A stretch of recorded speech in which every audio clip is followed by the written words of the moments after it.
Assalamualaikum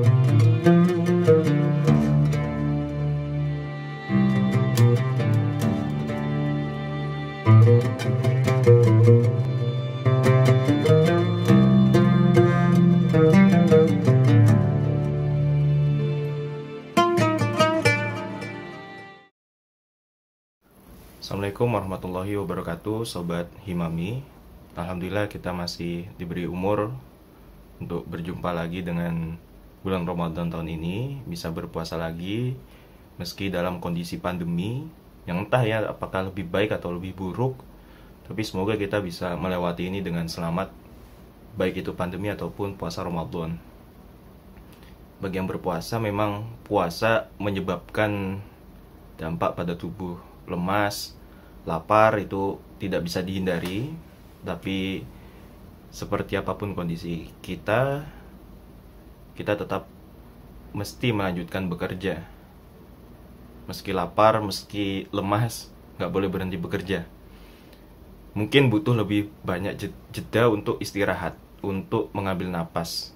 Tapi setelah itu kita harus melanjutkan lagi pekerjaan kita. Karena dalam Islam bekerja itu keniscayaan dan ibadah. Saya mengutip apa yang disampaikan oleh Profesor Quraisy Shihab ketika membacakan ayat wa ma min dabbatin fil ardi illa 'alallahi rizquha. Tidak ada satupun makhluk bergerak di muka bumi ini kecuali Allah jamin rezekinya. Kuncinya di mana? Bergerak. Kalau tidak bergerak, Allah tidak jamin rezekinya, kata Profesor Quraisy Shihab.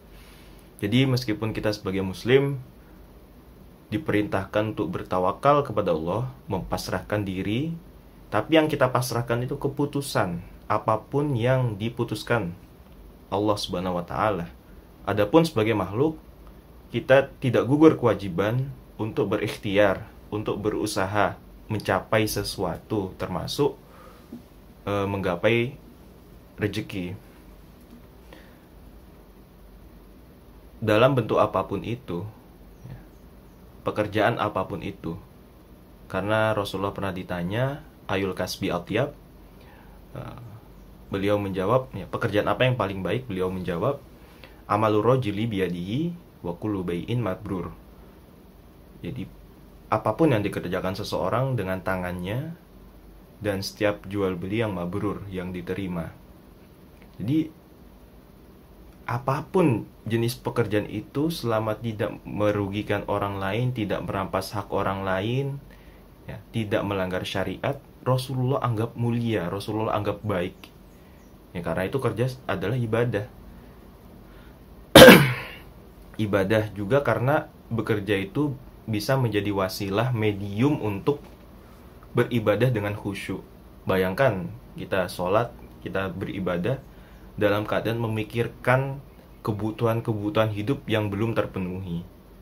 Makan belum ada, rumah belum punya, pakaian juga minim. Nah itu kan kita banyak pikiran, itu menyebabkan ibadah tidak khusyuk, ya. Jadi bekerja menjadi medium untuk menghilangkan pikiran-pikiran itu. Yang kedua, bekerja, hasil dari bekerja itu bisa digunakan untuk berbagi kepada orang lain. Ini kan ibadah. Kadang saya heran ketika orang itu bingung apa motivasi bekerja. Kenapa saya harus bekerja keras? Gitu. Padahal kan motivasi dasar adalah ya untuk makan. Bekerja itu untuk menghidupi diri sendiri agar bisa melanjutkan hidup. Tidak kerja, tidak makan lapar. Kalau lapar bisa menyebabkan kematian. Ya, itu kan motivasi dasar. Orang harusnya ketika lapar dan merasa butuh makan, dia akan dengan sadar bekerja. Yang kedua, untuk menanggung orang-orang dalam tanggungannya. Jadi yang punya pasangan, yang punya anak, bekerja itu motivasinya ya untuk menghidupi mereka ini yang jadi tanggungan di rumah, keluarga. Jadi nggak usahlah jauh-jauh ingin menanggung hidup orang lain di mana gitu ya, untuk memberikan sesuatu kepada orang yang jauh-jauh, yang dekat-dekat dulu, yang ada di rumah itu. Selama yang ada di rumah tercukupi, berarti kita sudah menunaikan tanggung jawab kita. Nah, Rasulullah pernah membandingkan jenis-jenis pengeluaran harta ya, lalu memilih yang paling utama. Jadi yang dibandingkan itu pertama, dinarun anfaqtahu fisabilillah, uang yang dikeluarkan di jalan Allah. Wa dinarun anfaqtahu fi raqabah, uang yang dikeluarkan untuk memerdekakan budak. Yang ketiga, wa dinarun tasaddaqta bi ala miskin, yang disedekahkan kepada orang miskin. Yang terakhir, dinarun anfaqtahu ala ahlik, yang dikeluarkan untuk keluarga. Nah, di antara empat ini, a'dhamuha ajron alladhi anfaqtahu ala ahlik, yang paling mulia, yang paling utama itu yang engkau keluarkan untuk keluargamu. Jadi dibandingkan yang lain, yang paling utama pengeluaran untuk keluarga. Jadi ketika sudah tercukupi, yang penting cukup ya, kita untuk diri sendiri cukup, untuk keluarga cukup, baru masih ada kelebihan sisa kita keluarkan untuk orang lain. Ya, sebelum sedekah juga ada namanya zakat mal, zakat fitrah. Ini pajak-pajak wajib orang muslim yang berharta. Jadi ada sebagian hartanya sebenarnya adalah milik orang lain. Nah, jadi jangan melewati batas, karena orang itu selalu merasa kurang ya ketika mendapatkan barang yang sudah banyak. Ketika sudah cukup, ya kita bersyukur. Kita syukuri itu dengan menggunakannya dengan bijak dan menyisihkan sisanya kepada yang berhak. Jangan terus-terusan kita makan terus sampai menjadi rakus, yang merampas harta orang lain. Setelah itu kita harus mengenali hak kita sebagai pekerja, dan orang yang misalnya dalam posisi mempekerjakan seseorang juga harus menunaikan kewajibannya sebagai juragan ya, sebagai bos. Nah, ini penting ya, karena ketika kita sebagai pekerja tidak mengenali hak kita, kita akan seperti sapi perah aja, siap diperah ya. Kita dizalimi tapi tidak merasa. Sebaliknya juga orang-orang yang tidak memberikan hak kepada pekerjanya, ya seperti pemimpin yang zalim gitu.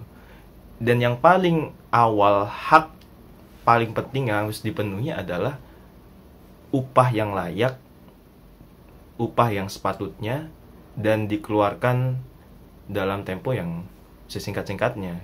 Rasulullah berpesan, atul ajir ajrohu qabla ayajifa arqahu, berikanlah upah pekerja sebelum kering keringatnya. Wah, ini Masya Allah bahwa Rasulullah itu sangat terlihat keberpihakannya kemana, yaitu kepada keadilan, kepada kesejahteraan, terutama orang-orang kecil ini. Jadi saya percaya kalau zaman dulu ada serikat pekerja, ada serikat buruh, itu Rasulullah pasti akan mendukung sekali gerakan-gerakan semacam ini. Jadi kenali hak-hak sebagai pekerja. Pertama, bekerja itu adalah keniscayaan dan ibadah. Kedua, kita harus kenali batasan-batasan kita untuk tidak menerima lebih banyak dari apa yang kita butuhkan. Yang ketiga adalah kita harus mengenali hak-hak kita sebagai pekerja. Terima kasih. Wassalamualaikum warahmatullahi wabarakatuh.